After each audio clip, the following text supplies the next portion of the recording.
안녕하세요 여러분. 컨테이너 부트캠프에 참석해 주셔서 정말 감사합니다. 저는 AWS 솔루션스 아키텍트 신정섭입니다. 만나서 반갑습니다. 오늘 저는 쉽고 빠르게 알아보는 아마존 EKS 오토스케일링이라는 주제로 세션을 진행하려고 합니다. 이번 세션은 아마존 EKS를 처음 접하는 분들도 쉽게 이해할 수 있도록 최대한 쉽게 구성하려고 노력했습니다. 꼭 끝까지 잘 들어주시길 바랍니다. 오늘의 아젠다를 한번 살펴보겠습니다. 먼저 오토스케일링에 대해서 간단히 개념을 살펴보고 가겠습니다. 그리고 아마존 EKS에서 오토스케일링의 종류와 방법은 무엇이 있는지 확인하겠습니다. 이어서 파드 오토스케일링 방법과 클러스터 오토스케일링 방법을 카펜터를 포함하여 차례대로 살펴보겠습니다. 마지막으로 오토스케일링의 고급 응용 방법 몇 가지를 함께 살펴보겠습니다. 먼저 오토스케일링에 대해서 기본 개념을 함께 살펴보겠습니다. 여러분 잠시 화면을 보시고 분석을 해보실까요? 혹시 그림에 보이는 이 시나리오가 어떤 상황을 나타내고 있을까요? 보시다시피 신규 제품 런칭과 월말 할인 이벤트 시점에서 트래픽이 급격히 증가하여 서버 용량을 훨씬 초과한 상황인 것 같습니다. 일반적으로는 트래픽이 예측 가능한 범위 내에서 일정하게 변동하지만 특별한 이벤트가 있을 때는 이처럼 급격한 트래픽 증가를 경험하게 됩니다. 이러한 스파이크 트래픽에 대비하기 위해 서버의 최대 용량을 증설해야 한다는 생각이 자연스럽게 들 수 있습니다. 하지만 트래픽이 가장 높은 순간에 맞춰 서버 용량을 늘리는 것이 과연 최선의 방법일까요? 화면에서 보시는 것처럼 서버 용량을 최대치로 증설하고 유지하면 평소에는 약 76%의 자원이 낭비되는 것을 알 수 있습니다. 이는 상당한 낭비겠죠. 과거 데이터 센터에서 서버를 직접 관리하던 시절에는 서버를 추가 발주하여 증설하는 것 외에 대규모 트래픽을 처리할 방법이 많지 않았습니다. 최대 트래픽에 대비하지 않으면 트래픽 급증 시 서비스가 중단될 위험이 있었기 때문입니다. 이러한 문제를 해결하기 위해서는 서버 자원을 탄력적으로 관리할 수 있는 방법이 필요합니다. 그렇다면 어떻게 효율적으로 트래픽을 관리할 수 있을까요? 우리는 AWS라는 클라우드 서비스를 사용하는 사용자입니다. 만약 트래픽에 맞춰 서버 용량을 유연하게 운영할 수 있다면 어떻게 될까요? 먼저 비용이 크게 절감될 것입니다. 또한 제품 런칭이나 할인 이벤트와 같은 대규모 트래픽 상황에서도 문제없이 즉각적으로 대응할 수 있습니다. 게다가 서버 용량을 고정하지 않기 때문에 운영 전략을 더욱 유연하게 설계할 수 있습니다. 예를 들어 낮에는 평균 트래픽보다 약 10% 여유 있게 운영을 하고 밤에는 평균 트래픽에 맞춰 효율적으로 운영할 수 있습니다. 이러한 유연한 서버 관리가 가능한 이유는 바로 AWS의 오토스케일링 기능 덕분입니다. 오토스케일링의 일반적인 방법은 수평적 확장입니다. 이 방법은 운영 환경에 더 많은 워크로드를 추가하는 방식으로 서버의 성능을 높이기보다는 동일한 서버를 여러 대 추가하여 처리 능력을 확장하는 방법입니다. 트래픽을 여러 워크로드에 분산시키기 위해 로드 밸런서를 함께 사용하여 이 트래픽을 고르게 분산시켜 효율성을 극대화할 수 있습니다. 이 방법은 확장성이 뛰어나고 유연하기 때문에 필요에 따라 워크로드를 유연하게 추가하거나 제거할 수 있고 다양한 트래픽 상황에 적절하게 대응할 수 있습니다. 또한 필요한 만큼만 리소스를 사용하기 때문에 비용 절감이 가능하여 매우 효율적이기도 합니다. 이러한 수평적 확장은 데이터 일관성을 유지할 필요가 없는 스테이트리스 워크로드에 특히 적합합니다. 또 오토스케일링의 일반적인 방법 중 하나는 수직적 확장입니다. 수직적 확장은 기존 워크로드의 성능, CPU나 메모리를 향상시키는 방식으로 하드웨어의 성능을 개선하여 더 많은 처리 능력을 확보하려는 것입니다. 하지만 이 방법은 하드웨어 자체의 확장에 한계가 있기 때문에 수평적 확장에 비해 유연성이 떨어지고 필요에 따라 워크로드를 유연하게 추가하거나 제거하기 어렵다는 단점이 있습니다. 여기서 대표적인 오토스케일링 정책도 함께 살펴보겠습니다. 먼저 다이나믹 스케일링 방법이 있습니다. 심플, 그리고 스텝 스케일링은 고객이 정의한 단계에 따라 매트릭을 모니터링하고 그에 따라 인스턴스를 추가하거나 제거하는 방식입니다. 타겟 트래킹은 고객이 설정한 목표 매트릭을 유지하기 위해 자동으로 인스턴스를 추가하거나 제거하는데, 이는 마치 열 조절기와 비슷한 제어 메커니즘으로 매우 자주 활용됩니다. 스케줄 스케일링은 사용자가 미리 정의한 일정에 따라 인스턴스를 시작하거나 종료하는 방식입니다. 프리딕티브 스케일링은 과거 트렌드를 기반으로 미래의 용량을 예측하여 선제적으로 인스턴스들을 시작하는 방법입니다. 이러한 정책들을 보면 오토 스케일링에서는 확장 방법도 중요하지만 확장 기준과 정책 역시 매우 중요한 요소임을 알 수 있습니다. 자, 그러면 본격적으로 아마존 EKS의 오토 스케일링 방법에 대해서 알아보겠습니다. 근데 여기서 잠깐 지금까지 함께 살펴본 내용을 바탕으로 만약에 내가 쿠버네티스의 오토 스케일링을 설계한다면 어떤 요소들을 중요하게 다뤄야 할지 함께 살펴보겠습니다. 첫 번째는 확장 방법입니다.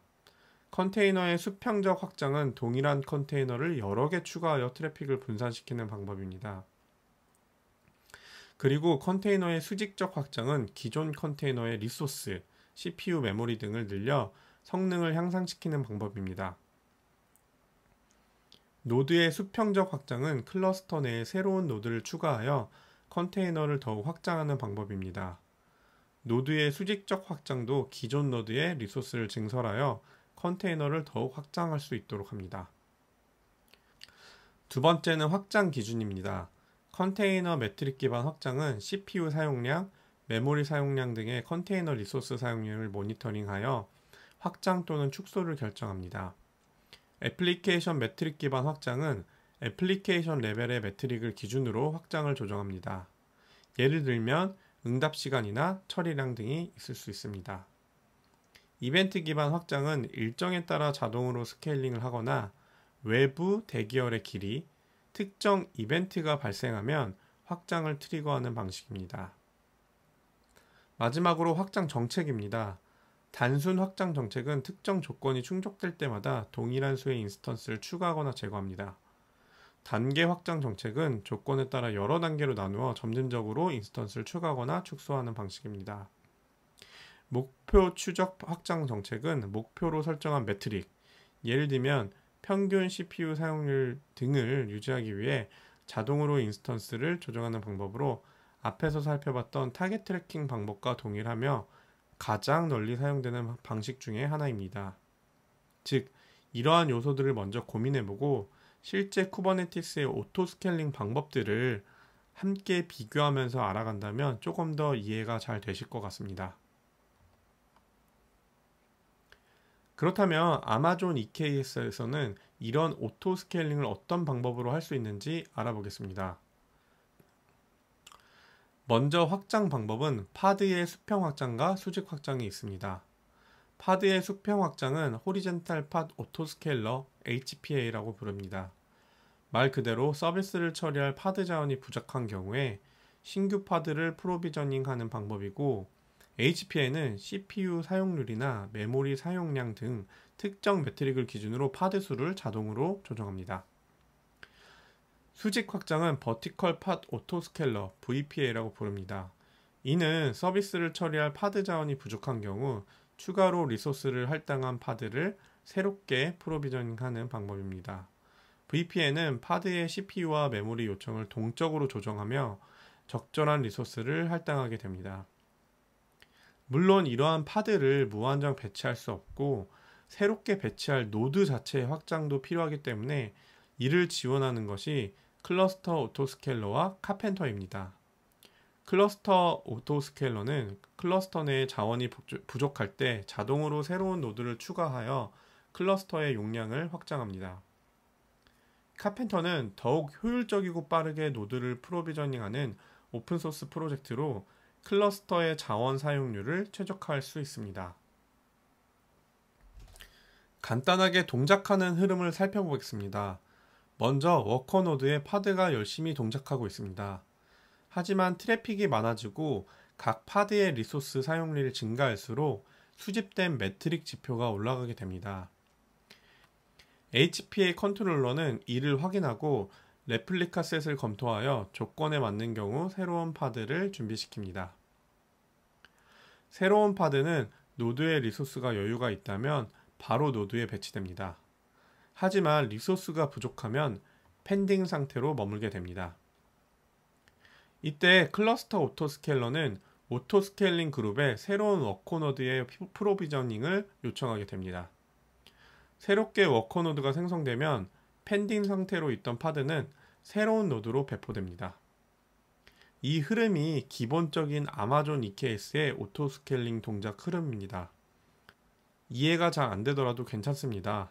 이어서 하나씩 조금 더 자세히 다뤄보겠습니다.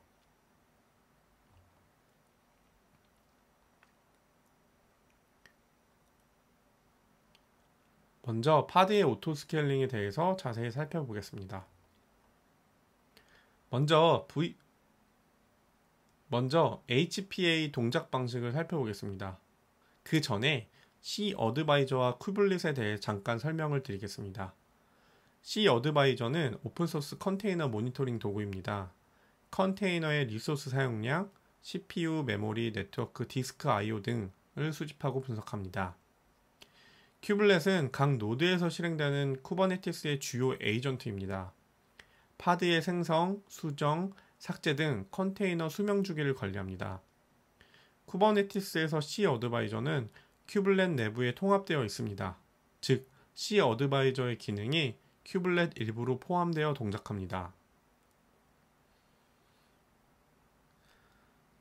첫 번째로 각 노드에 쿠블렛이 내장된 C 어드바이저 기능을 사용하여 파드의 리소스 사용량 매트릭을 수집합니다. 이 매트릭 데이터는 쿠블렛 API를 통해 노출됩니다. 보통 10250 포트를 통해 노출됩니다. 매트릭 서버가 각 노드의 쿠블렛 API에서 매트릭을 주기적으로 스크래핑합니다. 동시에 매트릭 서버는 클러스터의 코어 시스템 매트릭도 수집합니다. 매트릭 서버는 수집된 모든 매트릭을 집계하고 처리합니다. 처리된 매트릭은 쿠버네티스 API의 일부로 제공되며 matrix.k8s.io API 엔드포인트를 통해 접근 가능합니다. HPA 컨트롤러는 기본적으로 15초 간격으로 동작하는 제어 루프를 실행합니다. 컨트롤러는 쿠버네티스 API 어그리게이터를 통해 필요한 매트릭을 요청합니다. HPA 컨트롤러는 수집된 매트릭을 분석하고 사전에 정의된 목표값과 비교합니다. 현재 매트릭 값과 목표값의 차이를 기반으로 파드 레플리카 수를 계산합니다. HPA 컨트롤러가 새로운 레플리카 수를 결정하면 이를 해당 워크로드 컨트롤러에 적용합니다. 워크로드 컨트롤러는 실제 파드 수를 조정하는 작업을 수행합니다. 필요에 따라 새로운 파드가 생성되거나 기존 파드가 제거됩니다. 새로 생성된 파드는 스케줄러에 의해 적절한 노드에 할당되어 실행됩니다. 이 전체 과정이 계속해서 반복되며 워크로드의 요구사항에 맞게 파드 수가 동적으로 조정됩니다.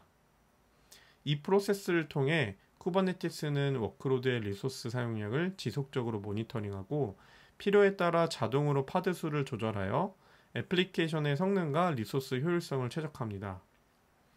쿠블렛에 내장된 C 어드바이저 기능은 이 과정에서 핵심적인 역할을 수행하며 정확한 컨테이너 수준의 매트릭 수집을 담당합니다. HPA 설정을 한번 살펴보겠습니다. HPA는 YAML 형태로 설정할 수도 있고 CLI를 통해서도 간단하게 설정이 가능합니다.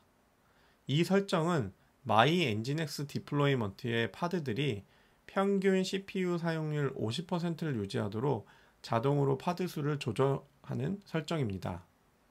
부하가 증가하면 최대 10개까지 파드를 늘리고 부하가 감소하면 최소 1개까지 파드를 줄입니다. 네, 자 그러면은 HPA 데모를 좀 살펴보겠습니다. 데모를 시작하기 전에 일단 화면 구성을 조금 더 설명드리면요. 하단에 보이는 터미널에는 K9s라는 도구를 설치를 해서 조금 더 지금 쿠버네티스 클러스터에 있는 파드라든지 리소스들을 조금 더 쉽게 확인할 수 있도록 해놨고요. 그리고 미리 쿠베옵스 뷰라는 걸 설치를 해서 실제 오토 스케일링이 발생했을 때 파드라든지 노드들이 어떤 식으로 스케일링이 되는지 시각적으로 볼 수 있게 설치를 해놨습니다. 자, 먼저 HPA 설정을 좀 같이 살펴보겠습니다. 이렇게 야물 파일로 설정을 해놨는데요. 여기 보시면은 저희가 예제로 봤던 그런 설정과 비슷하다는 것을 확인할 수 있습니다. 그래서 레플리카 개수가 최소 하나에서 10개, 그리고 CPU 사용량이 50%를 기준으로 HPA가 동작하도록 설정을 해놨고요. 지금 이 설정을 바로 적용을 해보겠습니다. 이런 식으로 설정을 할 수가 있습니다. 자, 이렇게 설정을 하고 나면은 K9s에서도 HPA를 이런 식으로 확인을 하실 수가 있습니다. 네, 다시 파드로 돌아가서요. 자, 이제 실제 HPA 동작을 확인하기 위해서 부하 발생기를 통해서 실제 부하를 발생시키고 평균 CPU 사용량을 올려보도록 하겠습니다. 먼저 부하 발생기를 실행을 시켜서 안으로 접속을 하고요.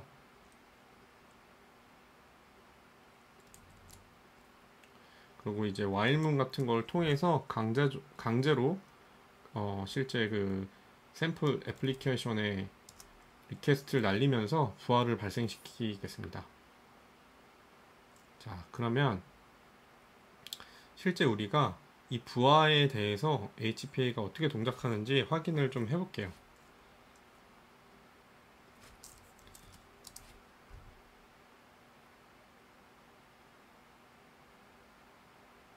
자, 보시면은 myPHP autoscaler라는 이름을 가진 요 HPA를 보시면요, 50%가 타겟이었는데 현재 420%까지 지금 부하가 발생된 것을 볼 수가 있습니다. 그리고 실제 K9s를 보면은 HPA가 이 myPHP라는 파드를 바로 여러 개를 생성시킨 것을 볼 수가 있죠. 이게 최대 10개까지 늘어날 겁니다. 네, 10개까지 늘어났죠. 네. 자, 이제 그러면은 다시 부하를 종료시키겠습니다. 자, 부하를 종료시키면요, 반대로 다시 이 파드가 줄어드는 것을 확인하실 수가 있습니다. 그러면 쿠베옵스 뷰를 좀 한번 확인을 해볼까요? 예, 보시면은 방금 보셨나요? 예, 파드가 실제로 여기 보시면 myPHP라는 파드가 주르륵 생긴 것을 볼 수가 있죠.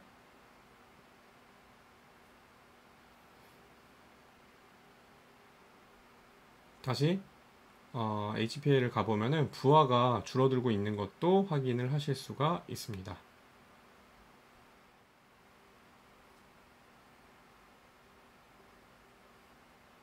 기본적으로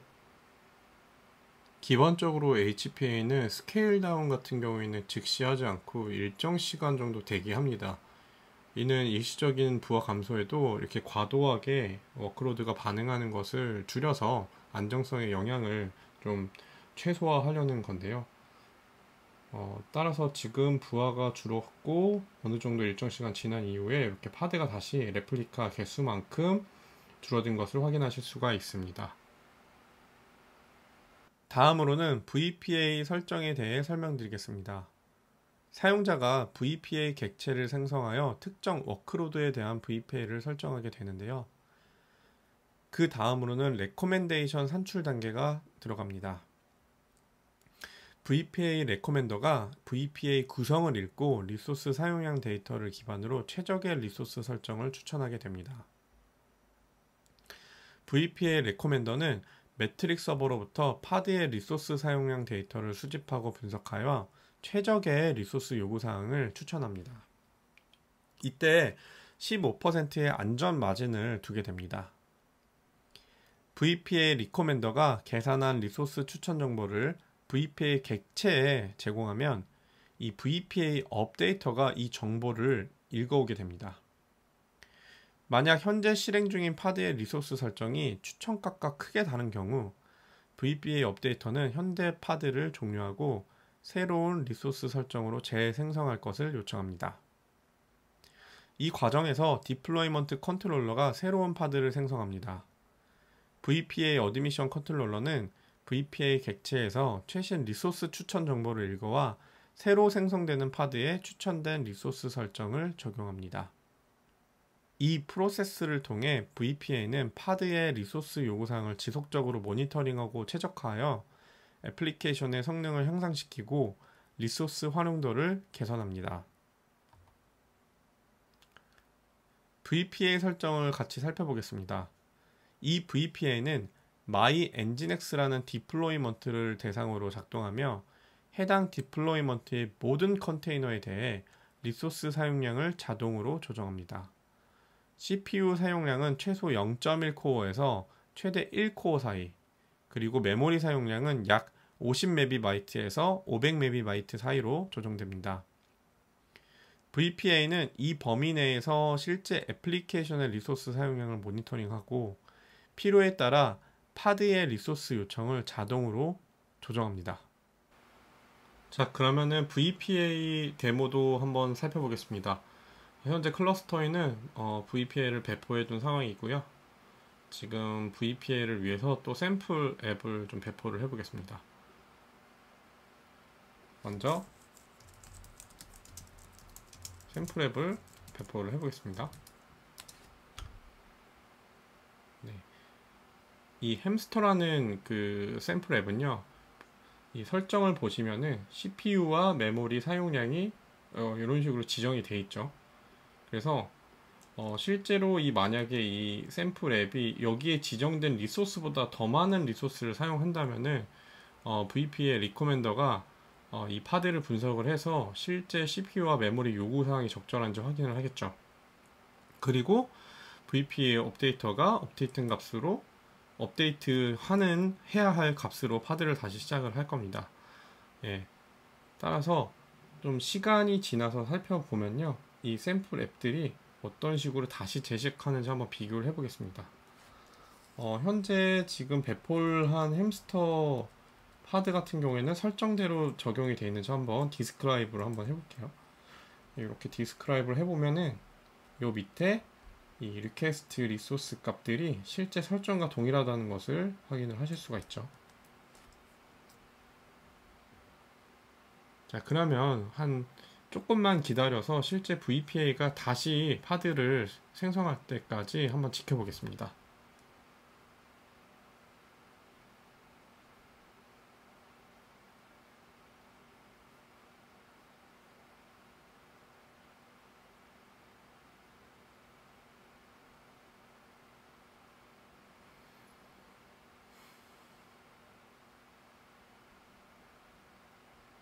네, 지금 보고 있는데, 새로운 파드가 생성되고 기존 파드가 터미네이트 되는 것 같습니다. 네, 여기 보이시죠? 그러면 새로 생성된 파드를 한번 확인을 해보겠습니다. 디스크라이브를 마찬가지로 해보시면요, 아래쪽으로 내려보시면, 아까 전에 저희가 설정이랑 같았던 이 리소스가 달라진 것을 확인하실 수가 있죠. 실제 이 파드가 적절하게 필요한 리소스를 계산을 해서 VPA가 스케일 업을 한 것을 확인하실 수가 있습니다. 다음으로는 워커 노드, 즉 클러스터 오토 스케일링에 대해서 자세히 살펴보겠습니다. 아마존 EKS의 오토 스케일링 흐름에서 클러스터 오토 스케일링 부분만 한번 다시 살펴보겠습니다. 새롭게 파드가 스케줄링 됐는데 배치할 워커 노드가 없으면 펜딩 파드로 대기하게 됩니다. 클러스터 오토 스케일러는 펜딩 파드를 감지하고 리소스 부족으로 인한 펜딩 상태라고 판단되면 스케일 아웃을 결정합니다. 그리고 클러스터 오토 스케일러는 해당 오토 스케일링 그룹의 디자이어 캐파시티를 증가시킵니다. 이는 AWS 오토 스케일링 API 호출을 통해 이루어집니다. 이때 클러스터 오토스케일러는 AWS 오토스케일링 API 호출을 해서 새로운 노드를 프로비저닝 하게 되는데요. 자, 그럼 여기서 오토스케일링 그룹은 언제 생성됐던 것일까요? 네, 바로 노드 그룹을 생성할 때 생성하게 됩니다. 그럼 클러스터 오토스케일러 설정을 한번 살펴보겠습니다. 보이시는 설정은 클러스터 오토스케일러를 설정하는 디플로이먼트 리소스입니다. 먼저 메타데이터를 보시면 디플로이먼트 이름이 클러스터 오토스케일러로 되어 있고요. 쿠베 시스템 네임스페이스에 배포되는 것을 알 수 있습니다. 그만큼 중요한 컴포넌트임을 추측할 수 있습니다. 스펙을 하나씩 살펴보면 반드시 한 개의 레플리카를 유지하도록 설정되어 있습니다. 이는 클러스터 오토스케일러 인스턴스가 항상 하나 이상의 실행을 보장하고 있음을 의미하겠죠. 그리고 컨테이너 설정을 한번 봐볼까요? 클러스터 오토스케일러 버전 1.21.0 버전의 이미지를 사용하고 있습니다. 또한 CPU와 메모리 리소스 제한도 하고 있습니다. 가장 중요한 부분인 커맨드 부분을 살펴보겠습니다. 이 설정은 AWS 클라우드 프로바이더를 사용하도록 지정되어 있습니다. 리스트 웨이스트 확장 전략을 사용하는데 이 전략은 노드 그룹을 선택할 때 리소스 낭비를 최소화하는 것을 목표로 하는 그런 옵션입니다. 새로운 노드를 추가할 때 추가 후 가장 적은 할당되지 않은 CPU와 메모리를 남기는 그런 노드 그룹을 선택하는 옵션입니다. 이는 클러스터의 전체적인 리소스 활용도를 최적화하는 데 도움이 됩니다. 오토스케일링 그룹 태그를 통해 노드 그룹을 자동으로 발견하도록 설정되어 있습니다. 네, 그러면 지금은 클러스터 오토스케일러 데모를 좀 살펴보겠습니다. 먼저 클러스터 오토스케일러는 설치된 상태이고요. 적절한 설정도 다 되어 있습니다. 실제 클러스터 오토스케일러를 트리거하기 위해서 샘플 앱도 배포해둔 상황인데요. 이 엔진X2 스케일아웃이라는 샘플 앱이 레플리카 개수 1개로 배포가 되어 있습니다. 이 레플리카 개수를 늘려가면서 실제 파드를 프로비저닝하고 파드가 배치될 리소스가 부족한 상태에서 노드가 실제로 확장이 되는지 한번 확인을 해보겠습니다. 쿠베 옵스 뷰로 봤을 때도 현재는 노드가 2개인 걸 확인하실 수가 있습니다.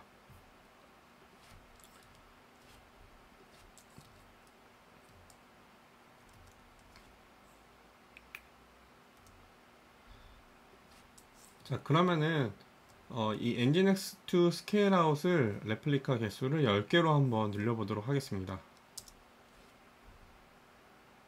네, 바로 파드가 배포되는 것을 확인을 하실 수가 있고요.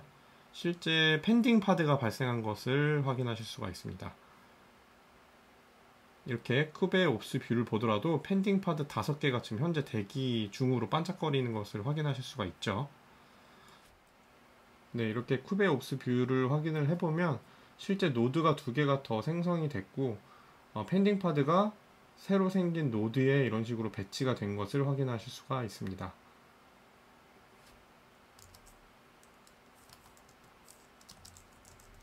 이렇게 파드를 보더라도요, 네, 모두 배포가 완료된 것을 확인하실 수가 있습니다. 오토스케일링 그룹 중심의 오토스케일링 전략에서는 각 EKS 노드 그룹이 하나의 오토스케일링 그룹과 연결됩니다. 클러스터 오토스케일러는 이 오토스케일링 그룹을 직접 조작하여 노드 수를 조절합니다. 하지만 클러스터 오토스케일러는 오토스케일링 그룹 이외의 다른 스케일링 메커니즘을 직접 지원하지 않는다는 한계가 있습니다. 각 노드 그룹 내에서는 동일한 인스턴스 타입을 사용하는 것이 일반적으로 권장됩니다. 하나의 노드 그룹, 따라서 하나의 오토스케일링 그룹은 동일한 인스턴스 타입으로 구성됩니다. 이 접근 방식은 다양한 워크로드에 최적화된 다양한 인스턴스 타입을 단일 노드 그룹 내에서 사용하기 어렵게 만듭니다. 오토스케일링 그룹에서 혼합 인스턴스 정책을 사용하는 경우 선택된 인스턴스 타입들은 비슷한 CPU와 메모리 비율을 가져야 합니다. 리소스 비율이 크게 다른 인스턴스 타입을 갖는 노드 그룹에서 효과적으로 사용하기 어렵다는 한계가 있습니다. 다양한 인스턴스 타입을 사용하려면 각각에 대해 별도의 노드 그룹, 따라서 별도의 오토스케일링 그룹을 생성해야 합니다. 이는 관리 복잡성을 증가시키고 클러스터 오토스케일러가 여러 노드 그룹 간의 최적의 선택을 하는 것을 어렵게 만듭니다. 각 가용 영역마다 별도의 노드 그룹을 만드는 것이 권장됩니다. 이는 각 가용 영역마다 별도의 오토스케일링 그룹을 갖는 것을 의미합니다. 이 접근 방식은 고가용성을 제공할 수 있지만 노드 그룹과 오토스케일링 그룹의 수를 크게 증가시켜 관리의 복잡성을 높일 수 있습니다.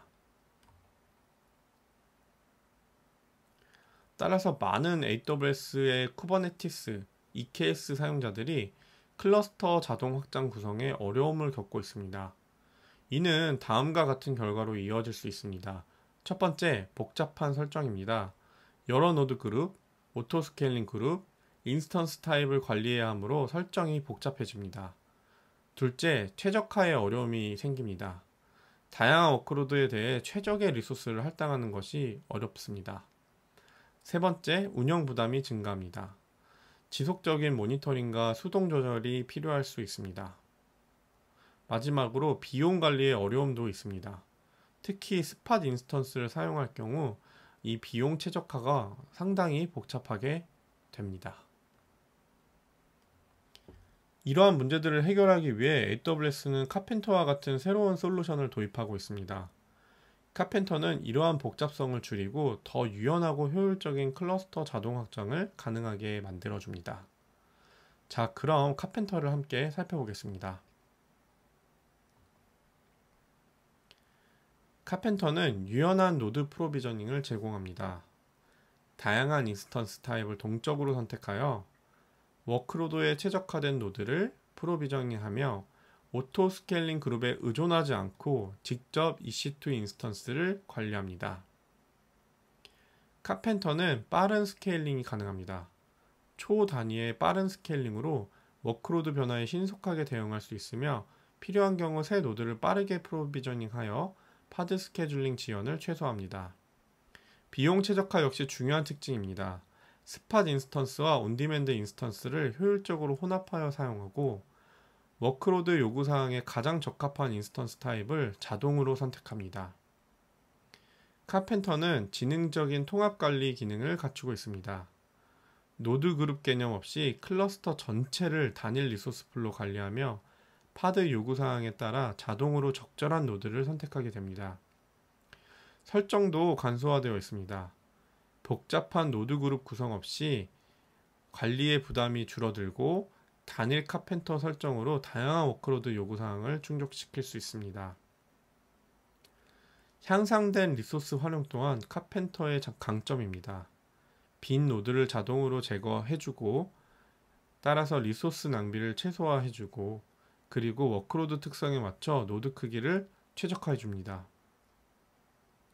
그리고 확장성 또한 뛰어나 대규모 클러스터에서도 효율적으로 작동하며 다양한 워크로드 유형을 동시에 처리할 수 있습니다. 이 밖에도 많은 장점을 가지고 있습니다. 카펜터의 기본 동작 흐름을 살펴보겠습니다. 펜딩 파드가 발생합니다. 쿠버네티스 스케줄러가 기존 용량에 대해 파드 배치를 시도하게 됩니다. 일부 파드가 언스케줄러블 상태가 됩니다. 그럼 카펜터는 언스케줄러블 파드를 감지해서 EC2 API를 직접 호출하고 저스트 인 타임으로 캐퍼시티를 요청합니다. EC2는 요청에 따라 적절한 크기의 인스턴스를 생성합니다. 이 과정에서 오토스케일링 그룹은 사용되지 않습니다. 카펜터는 워크로드 요구사항에 맞는 인스턴스 타입을 계산하여 자동으로 선택합니다. 새로운 노드가 클러스터에 추가되고 언스케줄러블 파드가 이 노드에 배치됩니다. 전체 과정에서 카펜터는 EC2와 긴밀히 통합되며 쿠버네티스의 네이티브 기능, 와치 API, 레이블, 파이널라이저 등을 활용하게 됩니다. 자, 그럼 클러스터 오토스케일러와 카펜터를 간단하게 비교해 보겠습니다. 가장 큰 차이점은 펜딩 파드가 생기면 카펜터는 이를 즉시 감지하여 스스로 EC2 플릿에 새로운 노드를 요청하는 반면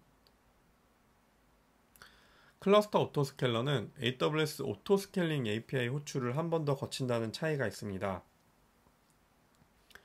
여기에는 오토스케일링 그룹 디자이어 캐파시티 조정 시간이 추가됩니다. 특히 클러스터 오토스케일러는 10초에 한 번씩 주기적으로 펜딩 파드 이벤트를 확인하고 카펜터는 즉시 확인하는 차이도 있습니다. 또 만약 여러 노드 그룹에서 동시에 펜딩 파드가 생겼다면 클러스터 오토스케일러는 이를 순차 처리하기 때문에 더 느려질 수 있습니다. 대규모 클러스터인 경우에는 카펜터의 위력이 더욱 강해집니다.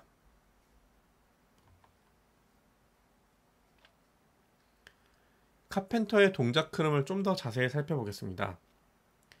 첫 번째로 사용자가 새로운 파드를 생성하면 이 요청은 쿠버네티스 API 서버에 전달되고 API 서버는 새로운 파드 정보를 etcd에 기록합니다.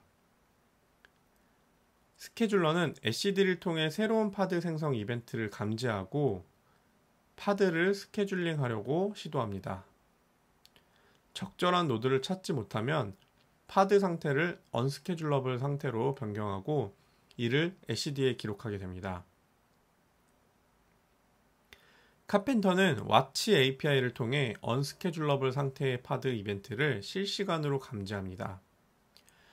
카펜터는 필요한 리소스를 분석하고 EC2 플릿 API를 호출하여 적절한 새 인스턴스를 요청합니다. 새로운 EC2 인스턴스가 생성되고 쿠버네티스 클러스터의 노드로 등록됩니다. 카펜터는 새로운 노드의 파드를 스케줄링하고 이 정보를 etcd에 기록합니다.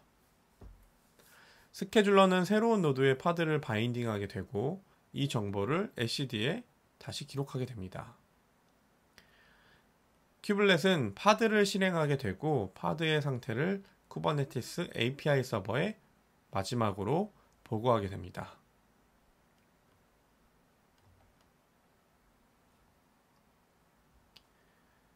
카펜터의 콘솔리데이션 기능도 중요한 기능인데요.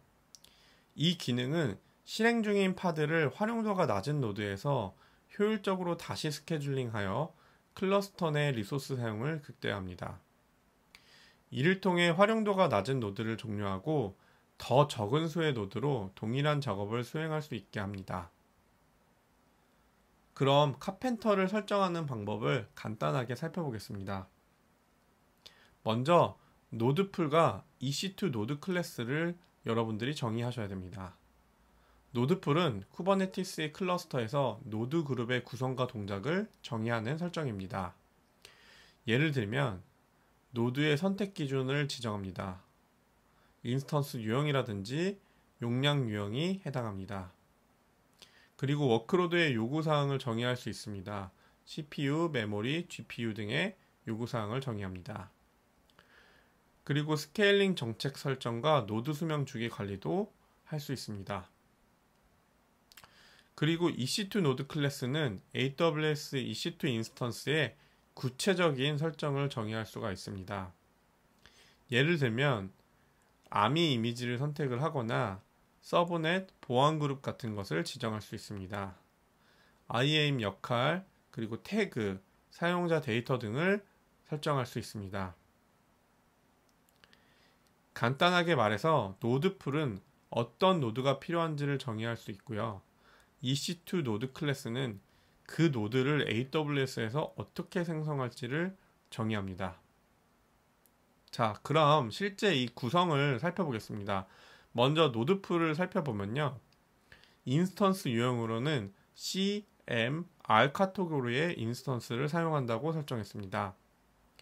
인스턴스 패밀리는 M5, M5D, C5, C5D, C4, R4 시리즈를 사용합니다.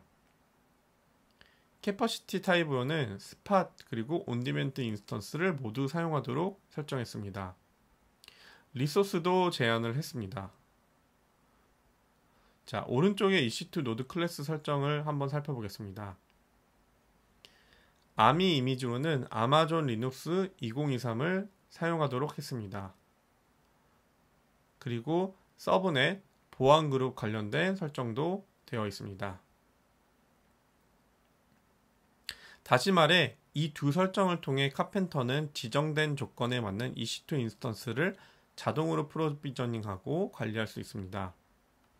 노드풀은 전반적인 노드 관리 정책을 설정하고 EC2 노드 클래스는 AWS의 특정 인스턴스 설정을 담당하게 됩니다. 이제 카펜터 데모 한번 살펴보겠습니다. 현재 카펜터는 설치된 상태고요.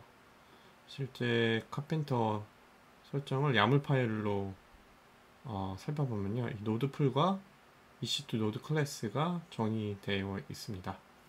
네, 앞에서 살펴봤던 예제와 비슷한 설정이고요. 이 설정이 현재 적용되어 있는 상태이기 때문에 레플리카 셋을 한번 조정을 한번 해보겠습니다. 마찬가지로 레플리카 셋을 10개로 조정을 한번 해보겠습니다. 자, 그렇게 되면은 일부 파드는 생성이 바로 됐고요. 나머지는 이제 펜딩이 됐죠. 그리고 쿠베옵스 뷰를 보면요, 실제로 펜딩 파드 5개가 이렇게 대기 중인 것을 알 수 있습니다. 카펜터는 펜딩 파드가 생성되면 와치 API를 통해서 바로 감지를 해서 필요한 리소스를 계산을 해서 노드를 바로 프로비저닝을 하기 때문에 조금 더 빠르게 노드 확장이 가능합니다. 네, 실제로 보면은 벌써 노드가 하나 생성됐고 세팅 중인 것을 보실 수가 있습니다. 네, 펜딩 파드가 바로 이렇게 배포가 할당이 됐죠. 바인딩이 돼서 지금 배포를 준비를 할 겁니다. 네, 벌써 이렇게 다 러닝 상태로 올라오는 것을 볼 수 있습니다. 오토스케일러, 클러스터 오토스케일러 비교해서는 확실히 조금 더 빠르게 배포되는 것을, 노드가 확장되는 것을 확인할 수 있었습니다. 다음은 아마존 EKS에서 사용할 수 있는 오토스케일링 고급 기법에 대해서 이야기해 보겠습니다. 먼저 오버프로비저닝 기법입니다. 오버프로비저닝 기법은 갑작스러운 트래픽 증가, 즉 스파이크 트래픽에 대비하기 위한 전략으로 실제 필요한 리소스보다 더 많은 리소스를 미리 확보해 두는 방식입니다. 쿠버네티스 환경의 이 전략을 통해 새로운 파드가 즉시 스케줄링 될 수 있는 여유 노드를 항상 유지하게 만드는 것입니다. 이 방법의 구현 방법으로는 우선순위가 낮은 더미 파드를 배포하여 클러스터의 여유 용량을 점유하고 파드 디스트립션 버짓을 설정하여 더미 파드가 갑자기 모두 제거되는 것을 방지합니다. 또한 클러스터 오토스케일러를 설정해서 실제 워크로드가 증가하면 더미 파드를 밀어내고 새로운 파드를 스케줄링합니다. 이렇게 오버프로비저닝의 주요 장점으로는 빠른 스케일 아웃이 가능하여 스파이크 트래픽에 신속하게 대응할 수 있다는 점, 갑작스러운 리소스 요구 증가에 대비할 수 있어서 안정성이 향상된다는 점, 그리고 필요한 만큼만 추가 리소스를 유지하면서도 빠른 확장이 가능하여 비용 효율성을 달성할 수 있다는 점을 들 수 있습니다. 다음은 커스텀 매트릭 기능입니다. 쿠버네티스 버전 1.23부터 HPA의 커스텀 매트릭 기반 스케일링이 정식 기능으로 안정화되었습니다. 이는 오토스케일링 버전 2 API 버전을 통해 제공되며 이전의 베타 버전인 오토스케일링 V2 베타 2를 대체할 수 있습니다. 커스텀 매트릭 활용을 위해서는 쿠버네티스 클러스터에 매트릭 서버나 커스텀 매트릭 어댑터가 설치되어 있어야 합니다. 예를 들어 프로메테우스 어댑터는 프로메테우스에서 수집한 매트릭 데이터를 쿠버네티스 커스텀 매트릭 API 형태로 변환하여 API 서버가 이해할 수 있게 합니다. HPA는 이 커스텀 매트릭 API를 통해 현재 매트릭 값을 조회하고 설정된 임계값을 기반으로 스케일링 결정을 내립니다. 특정 커스텀 매트릭이 임계값을 초과하면 HPA는 파드의 수를 증가시키는 등의 조치를 취할 수 있습니다. 이러한 구조를 통해 개발자들은 CPU나 메모리 사용량과 같은 기본 리소스 매트릭뿐만 아니라 요청 대기열 길이나 초당 트랜잭션 수와 같은 애플리케이션 특화 매트릭을 기반으로 HPL을 구성할 수 있습니다. 이는 더욱 정교하고 애플리케이션에 최적화된 자동 스케일링을 가능하게 합니다.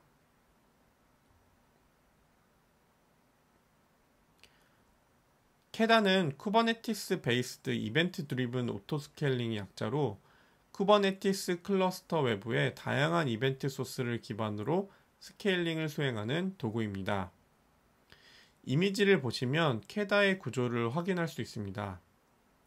캐다는 쿠버네티스 API 서버와 상호작용하고 스케일드 오브젝트를 통해 스케일링 정의를 받아서 작동합니다.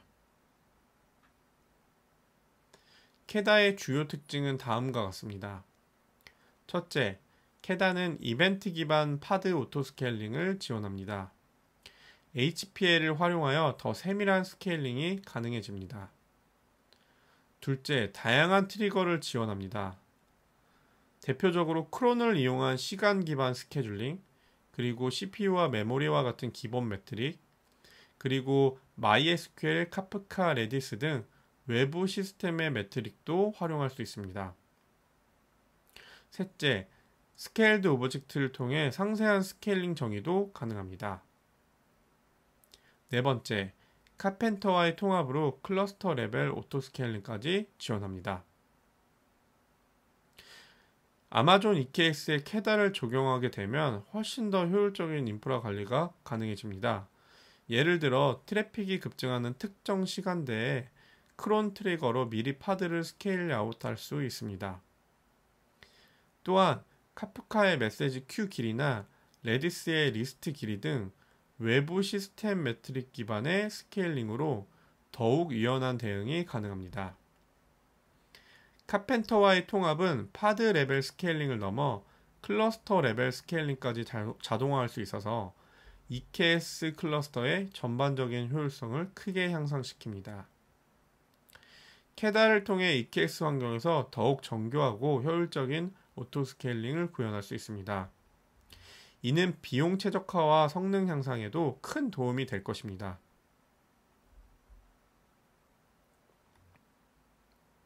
감사합니다.